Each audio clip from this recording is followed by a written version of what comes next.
Today is June 23rd, 2021. My name is Caitlin Tran, and I'll be interviewing Judy Stropus as a part of the Spark program. Hi, Judy. How are you today? I'm well, Caitlin. How are you doing today? I'm good. Thank you for asking. All right, Judy. So I have a set of questions for you to answer for our interview today. And with our first one being, could you tell me about your immigration to the United States? Oh, wow. Well, that was a long time ago. That was in 1949. And we came over, my mother and I came over on a boat. I think we left from Germany. It was during the displaced persons program after World War II. And so my father was left behind because I think I don't know the entire story, but he may have been somewhat lost in the war. We didn't know quite where he was, but we had to leave. So we came to the United States. And then obviously I've been here ever since. So that was quite a dramatic moment. Right. Okay. So from your immigration to the United States, what was your introduction to motorsports like? Well, excuse me, that came, that, I hope you can edit this out. That came later when I was a teenager. Well, obviously not that much later. It would have been about 10, 12 years later. I've learned the language. I was going to school and I met a gentleman named Paul who was ended up being my boyfriend at the time, and his interest was in cars. And so I just followed his interest and we joined the Queens Sports Car Club. He had a 120 Jaguar and a 57 Chevy. I learned to drive on the Jaguar and also drove the 57 Chevy. And we got very involved in the Queens Sports Car Club, which is a county in Long Island, New York, Queens County. And he raced cars. I learned how to time and score from the gals in the club. And I also became the editor of their newsletter. And I was very busy. I got very involved at a very young age because the sport was growing at the time, and people who had our talents were in demand by many companies that were coming in, and they needed those types of services. So we just kind of grew with the sport, which was what started out as a hobby, ended up being a profession. It didn't take long that we were all getting paid to do these jobs. So it was quite a start in my career. Now, do you think that through your then boyfriend that you had realized you had a knack for timing and scoring races? Well, that's what I discovered when the girls in the Queens Sports Car Club were teaching me how to time cars and score races. I found it to be relatively easy, where they found it to be quite hard. For some reason, my brain, my processing of information and the visual aspect of it came easier for me than most people. And so I discovered I had a talent. Who would have thought I'd have this talent? And now you begin to wonder, well, if you didn't time race cars, where could this talent have manifested itself? Who knows? I never made it anywhere else. I went full bore, pardon the pun, into motorsports. All right. Now, my next question is a pretty hefty one, but were there any obstacles you ran into as you began your career? Not in timing and scoring, not really, not real obstacles, but when I expanded my business and my life's work and hobbies, I became a race car driver as well, plus becoming a publicist. The challenges once I started to race cars, I was very well known already at that time as a professional timer, because I had a lot of media coverage. So some of the drivers who were men thought that I had special privileges to get a racing driver's license, which was not the case. For that exact reason, I went through all the schools, all the processing of licensing. And I didn't own a race car. I did borrow those and other items that I needed to go racing, but I did everything by the book. So obviously when you're starting out, you're not as good. You have to get practice and put time into it. And the guys were resenting me a little bit because I was a famous name and yet I wasn't beating them. So it bothered me quite a bit. So I made sure I upped my improvement scale and I got better very quickly and I ended up blowing their doors off. So that was my goal and it worked very well. I got along fine with them once they realized I didn't know what I was doing. So you had worked with Bud Moore and Roger Penske. Could you tell us a bit about your working relationship with them? Well, I worked with many teams. Those were the teams early on. Bud Moore discovered me, so to speak, and then I went to another team, the American Motors team following that, and then the Penske team. So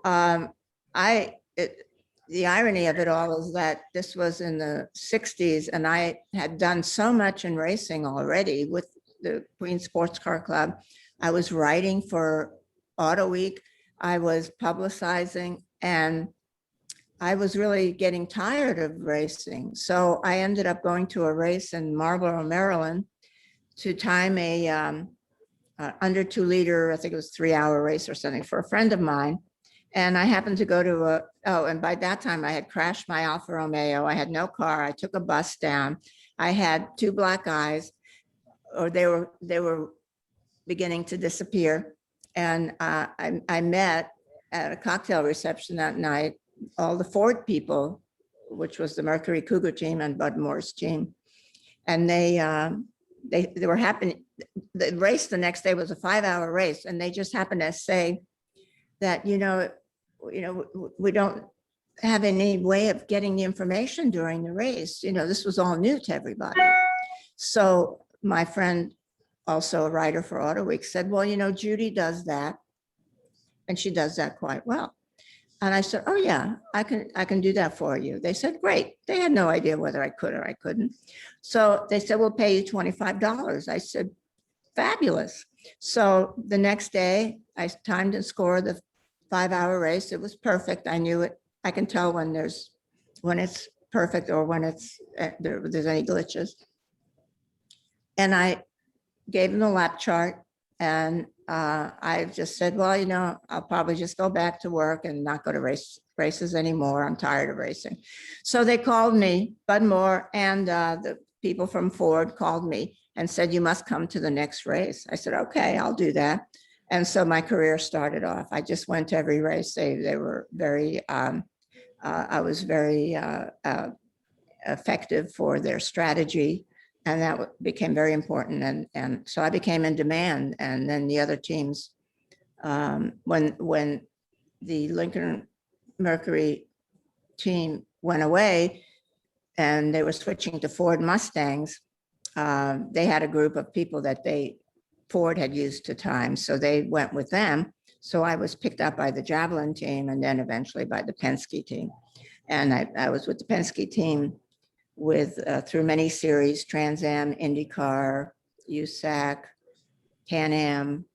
So it was, and they publicized my presence on the team. They thought that would be good publicity for the team, and it turned out to be good publicity for the team and then for me as well.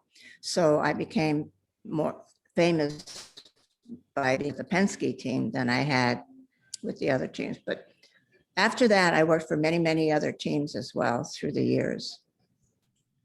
Now, you had briefly talked about having 2 black eyes. Did it come from a result from working? No, from the crash. I crashed my Alfa Romeo. No, I crashed my Alfa Romeo into a tree.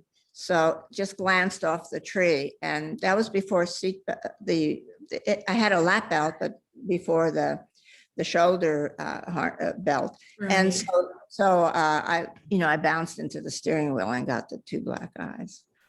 Did you have any other injuries like throughout your career? The only other injury was on my hand when I broke this bone right here and there. playing in the swimming pool with Roger Penske's sons, Kip and Greg, and one of them, I think it was Greg, threw a fastball towards me, and you could hear my bone crack when it hit the pinky.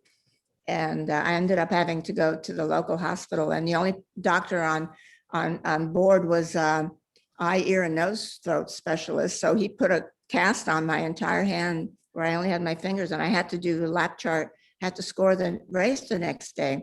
So there are photographs of me with a pencil taped to my cast, and I was able to actually do a lap chart. I just couldn't do eights, so I made X's instead of eights, and it was. And when I came back to New York, and the doctor looked at it, and they laughed. They cut off that cast and they put a cast on that where I could use my entire fingers until it was healed. So it sounds like that injury didn't severely affect timing and scoring races. Well, no. It if you're focused and you're determined, you'll find a way to do it right. Right. Now, could you tell me about Bud Moore's and Roger Penske's leadership styles, and then how would you say like they differed from one another? Well, Bud Moore was a NASCAR guy. Roger Penske grew up with sports cars. So Bud Moore, he was they both were totally professional. Bud was a typical NASCAR guy. I mean, I think the entire team was surprised to see a woman on their team because they didn't allow women in the NASCAR pits at that time. That's another story that came later, but they were just always very professional. And the same with Roger Penske, extremely professional. Once he trusted you that you knew what your job was, he let you do your job. And they both had total respect for me. I have, again, I wasn't employed by them, so I can't speak for them as a boss. So I did my job. They were happy with my job, and basically that was it. They paid their bills. So you also raced in the Sports Car Club of America yourself. What are some memorable highlights that stand out to you? Well, I raced a Volkswagen early on. I crashed it heavily at the first turn in Bridgehampton before I learned how to drive front wheel drive. Al Hobart tried to help me, and I think that was his car. I don't remember. I had a sponsor, so the sponsor probably paid for the car, because I just don't remember how we handled all of that. And so that was a highlight, having Al Hobart help me. And another highlight was I had to switch to a Chevy Monza because Dunlop, my sponsor, was placing advertisements in magazines showing me with a Volkswagen. And Chevrolet, who was my client at the time, thought that was not too cool. So I ended up switching to a Chevy Monza. I ended up at the runoffs, at the SCCA national runoffs that year, 79, I think it was. So that was a highlight. And then racing in the Volkswagen Cup, again, back to Volkswagens. And that was so much fun. That was a professional series, and we had so much fun.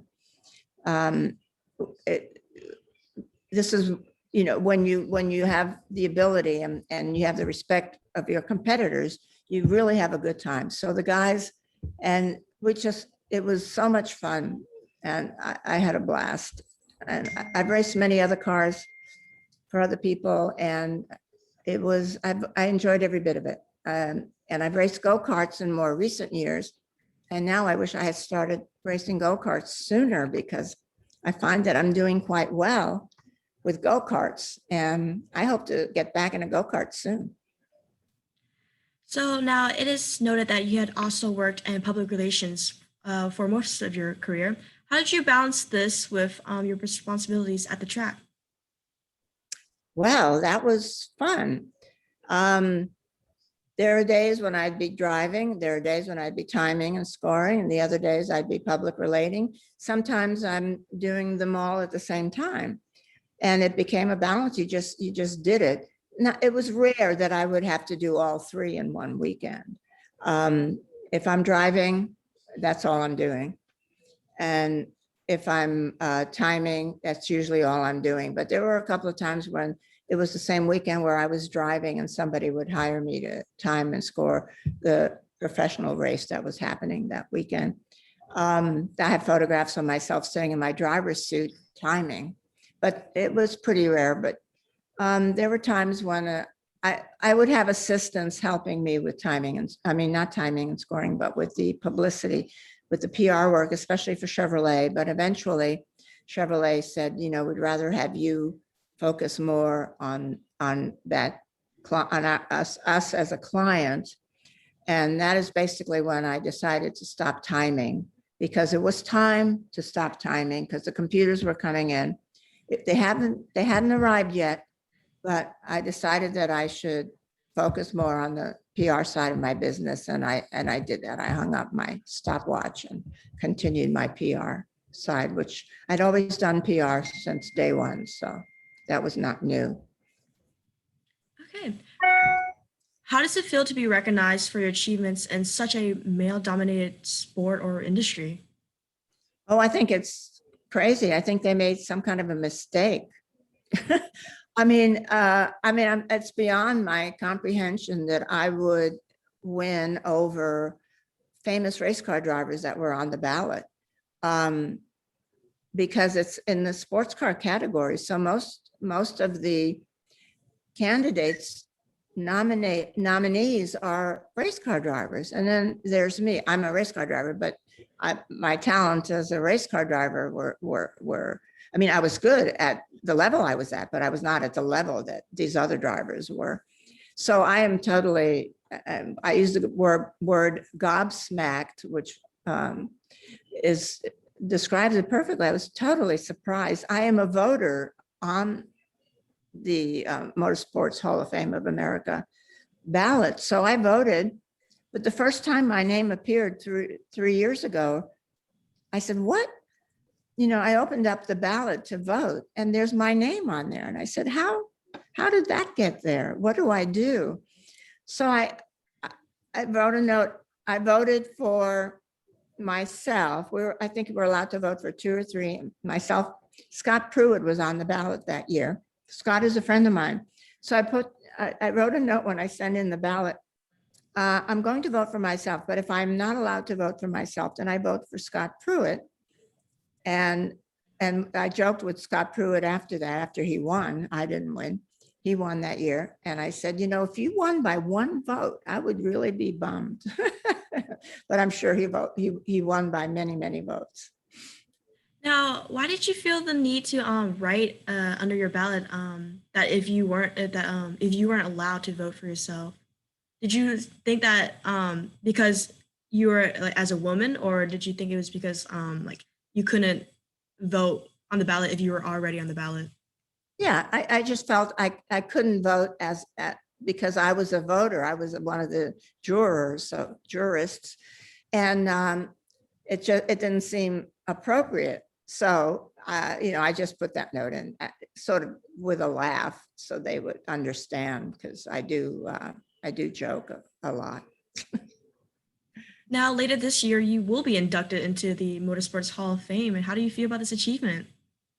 As I said, oh my God, it's like, wow.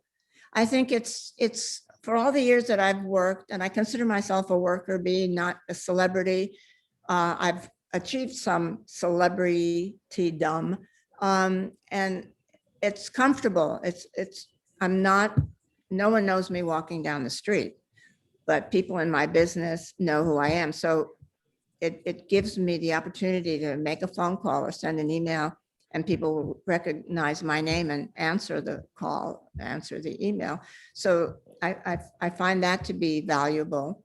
But for me to achieve this honor is like the greatest thing in the world. It's like all these years I've worked hard, and to be recognized, this is it. I really don't need much more. I'm content in my life. Now, drawing upon your career in motorsports, what advice would you give to young people trying to pursue their future goals? work hard, focus, be dependable, be curious.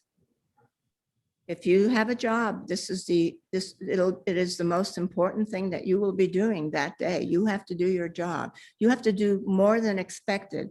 There are two phrases I garnered from working with Chevrolet: more than expected and halo effect. If you give your clients or your boss or your company more than they expected, then you will be so highly regarded, you will be so relied upon. And that is so important to achieve that goal for yourself for the rest of your career. And the halo effect is halo effect sort of applies more to the image that cars have or some other product might have, but it can also apply to you as a person. If you are always good, always reliable, do a good job, you can make mistakes. People know you'll make mistakes, but if you can acknowledge the mistakes and correct them and be professional and work, I'm telling you, work hard. You have to work hard. And that's what young people need to realize, that it isn't handed to you. You have to work hard for it. All right. Well, thank you, Judy. This is the end of our interview. Thank you so much for being here with me. Well, thank you so much for having me. I enjoyed it.